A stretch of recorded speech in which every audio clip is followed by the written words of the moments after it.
Dear students, मैं doctor पूर्णिमा Dixit BSc second year में acids and bases पढ़ रहे थे, जिसमें आज हम लक्स फ्लड सिद्धांत या लक्स फ्लड थ्योरी पढ़ने जा रहे हैं। इसमें आप जो है आर्हेनियस सिद्धांत और उसके पश्चात आपने पढ़ा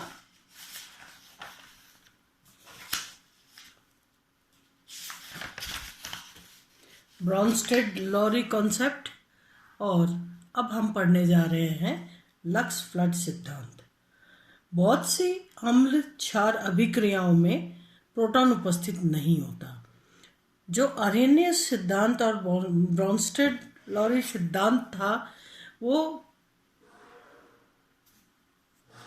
प्रोटॉन की उपस्थिति या H+ आयन और OH माइनस आयन से संबंधित था, लेकिन ऐसे भी अन्य यौगिक हैं जो अम्ल और क्षार नेचर प्रकृति प्रदर्शित करते हैं, लेकिन चूंकि वो प्रोटॉन से संबंधित नहीं होते तो उन्हें कैसे अम्ल और क्षार में बांटा जाए। तो लक्स फ्लड सिद्धांत ने इस बात का एक्सप्लेनेशन दिया, उसकी पुष्टि की।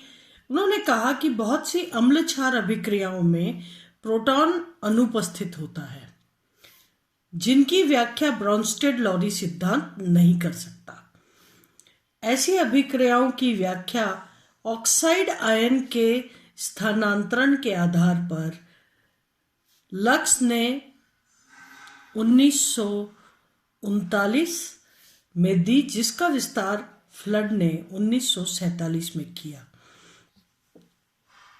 अब देखिए, जब H+ आयन जहां पर उपस्थित नहीं है, ऐसी कंडीशन में ऑक्साइड आयन के ग्रहण करने और देने पर अम्ल क्षार अभिक्रियाएं प्रदर्शित की जाती है। ऑक्साइड आयन के स्थानांतरण के आधार पर लक्स ने और फ्लड ने इस सिद्धांत को बताया। इस सिद्धांत के अनुसार ऑक्साइड दाता जो ऑक्साइड दे रहा है, माइनस आयन दे रहा है, वो हो गया क्षारक। इस चीज को ध्यान रखिए कि माइनस आयन दे रहा है तो हो गया क्षारक, और प्लस आयन ले रहा है वो भी हो गया क्षारक, प्लस आयन दे रहा है वो हो गया अम्ल। तो यही बात है कि ऑक्साइड दाता क्षारक तथा ऑक्साइड ग्राही अम्ल कहलाते हैं। जिसने ऑक्साइड ग्रहण किया, माइनस आयन ग्रहण कर रहा है तो वो अम्ल हो गया, और जो माइनस आयन दे रहा है वो हो गया क्षार। तो ऑक्साइड क्षारक, ऑक्साइड दाता क्या हो गए? क्षारक, तथा ऑक्साइड ग्राही अम्ल कहलाते हैं। इसे निम्न सभी समीकरण द्वारा प्रदर्शित किया जाता है। अब देखिए, कैल्शियम ऑक्साइड जो है अभिक्रिया में ऑक्साइड आयन दे रहा है और इसीलिए ये हो गया क्षारक। और यहाँ पर देखिए आप, कैल्शियम आयन जो है वो ऑक्साइड ग्रहण करके और CaO बना रहा है, तो कैल्शियम प्लस आयन क्या कर रहा है? ऑक्सीजन, ऑक्साइड आयन जो है वो -2 ग्रहण कर रहा है। ग्रहण कर रहा है यानी अम्ल हो गया, और दे रहा है यानी क्षार हो गया। इसी प्रकार से सल्फेट को देखा जाए तो ये दे रहा है SO3 और O2- यानी ऑक्साइड आयन दे रहा है, इसलिए हो गया ये क्षारक। इसी तरीके से SiO3 में देखा जाए तो ये Si2 और O-2 देता है, इसीलिए ये क्षारक है। इस परिभाषा के अनुसार अम्ल व क्षारक की अभिक्रियाएं निम्न प्रकार प्रदर्शित की जा सकती है। ऑक्साइड आयन दाता क्या हो गया? क्षार, ठीक है। ऑक्साइड आयन ग्राही यानी हो गया अम्ल। वही चीज को ये प्रदर्शित कर रहे हैं। कैल्शियम ऑक्साइड प्लस SiO2, ये ऑक्साइड त्याग रहा है इसलिए क्षार हो गया, और ये ग्रहण कर रहा है इसलिए अम्ल हो गया, और बना CaSiO3। SiO2 से ये SiO O3 में परिवर्तित हो गया।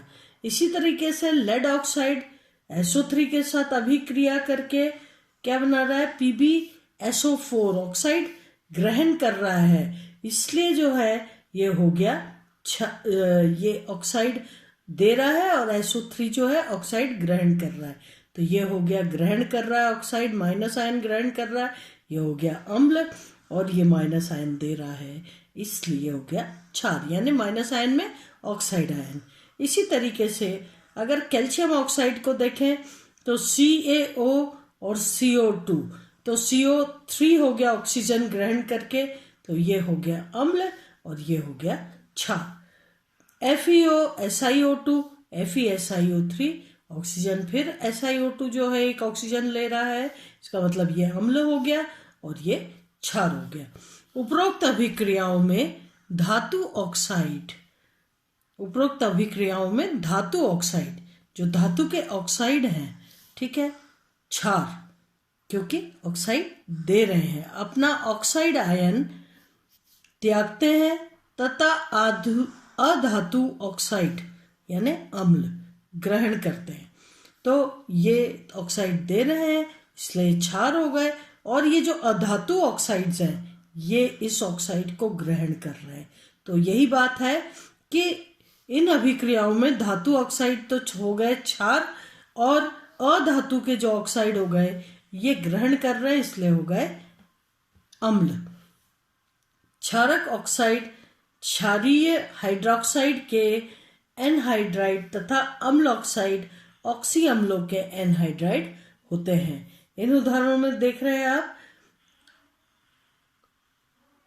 कैल्शियम हाइड्रोक्साइड, ये जो है कैल्शियम ऑक्साइड और H2O दे रहा है, सोडियम हाइड्रोक्साइड भी इसी प्रकार से NaO plus H2O H2SO4 SO3 plus H2O ये दे रहा है।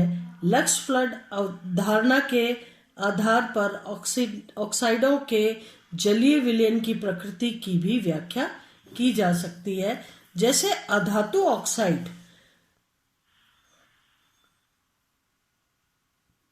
जल से अभिक्रिया कर, अधातु ऑक्साइड क्या कर रहा है, जल से अभिक्रिया कर और हाइड्रोक्साइड देते हैं, अतः क्षार है।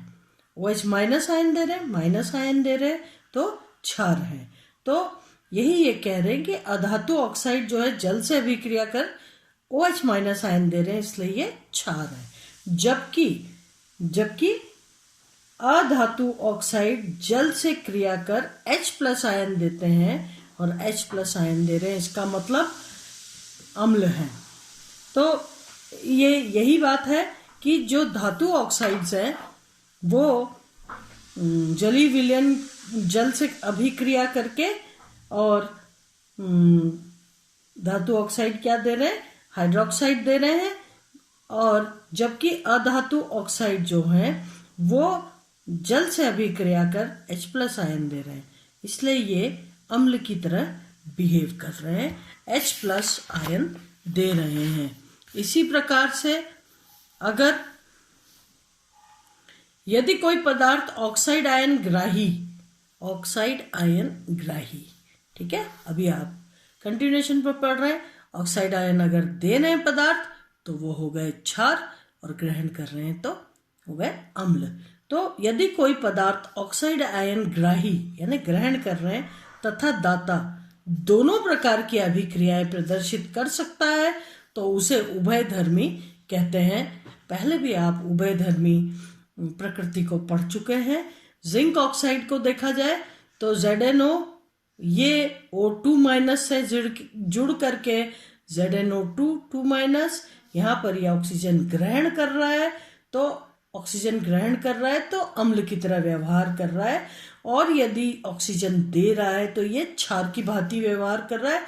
जिंक ऑक्साइड जो है ये जिंक 2+ और ऑक्साइड 2- दे रहा है। यहाँ पर चूंकि ऑक्साइड 2- दे रहा है इसलिए ये क्या हो गया, क्षारक। Al2O3 के केस में देखें तो Al+3 और 3 ऑक्साइड आयन जो है ये दे रहा है, ऑक्साइड आयन का देना यानी ये हो गया क्षारक, और ऑक्साइड आयन का ग्रहण करना अम्ल।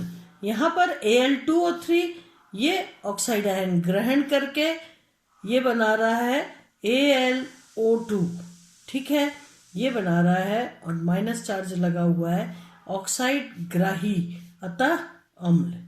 तो यहाँ पर लक्स फ्लड परिभाषा में ऑक्साइड आयन के स्थान पर O2 माइनस है तो सल्फाइड भी हो सकता है, ठीक है। तो ऑक्साइड आयन के स्थान पर हैलाइड एवं सल्फाइड आयनों को भी स्थानांतरित किया जा सकता है, अर्थात हैलाइड सल्फाइड आयन दाता, अगर ये दोनों आयन निकल रहे हैं तो इनके जो दाता होंगे, देने वाले होंगे, वो क्षारक कहलाएंगे, ठीक ऑक्साइड की तरह, और इनको ग्रहण करने वाले जो होंगे वो अम्ल कहलाएंगे। और इस प्रकार से लक्स फ्लड ने हाइड्रोजन H+ आयन प्रोटॉन की अनुपस्थिति में भी किस तरीके से इनको अम्ल व क्षार में विभाजित किया जा सकता है इसको बताया। यहाँ पर आप देख रहे हैं जैसे उच्च ताप पर F- आयन NaF से AlF3 पर स्थानांतरित हो जाता है, जिससे NaF, मतलब ये फ्लोराइड आयन दिया, कहाँ चला गया, सोडियम पे, ये सोडियम फ्लोराइड क्षारक हो गया, ये फ्लोराइड आयन दे रहा है, तथा AlF3 जो है ये ग्रहण कर रहा है, इसलिए ये अम्ल हो गया। और इस प्रकार से NaF AlF3 में Na से F जो है वो AlF6 में शिफ्ट होकर AlF6 बना लेता है। इस प्रकार से ये F- आयन दे रहा है तो ये हो गया क्षारक और ये ग्रहण कर रहा है, इसलिए ये हो गया अम्ल।